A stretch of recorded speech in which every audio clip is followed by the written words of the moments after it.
Yes, sir.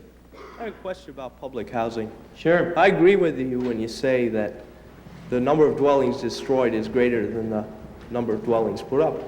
But you are comparing the number of dwellings that are destroyed are three-story apartment buildings left over from the 19th century.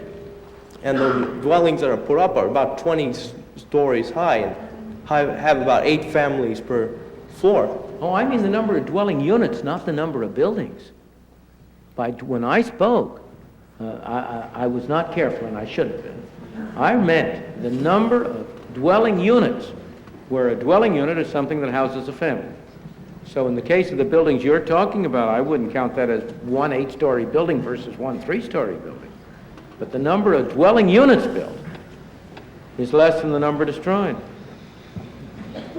How does that improve the housing?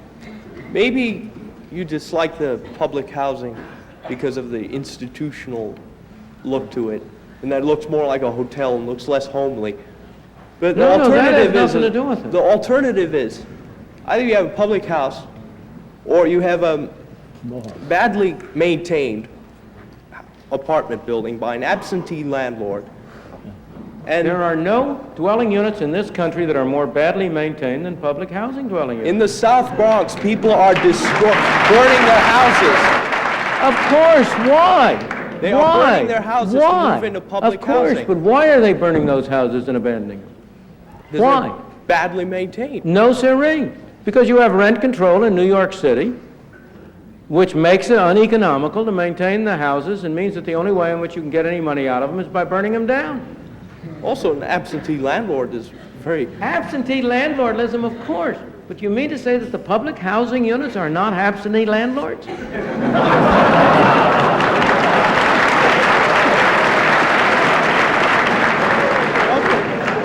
Look, I am not... You must understand, I think it's important for people to have decent housing.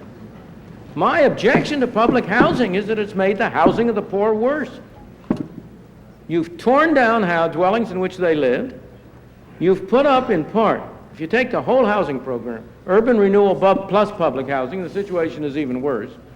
You've torn down more dwelling units than you've put up. Of those you put up, a considerable fraction have not been available to the poor.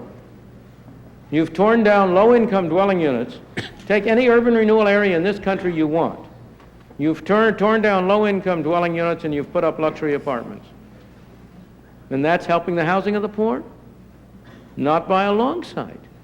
So that the problem is, and then in the public housing units you've set up, because of the income requirements and so on, the people who can qualify for them tend to be broken families.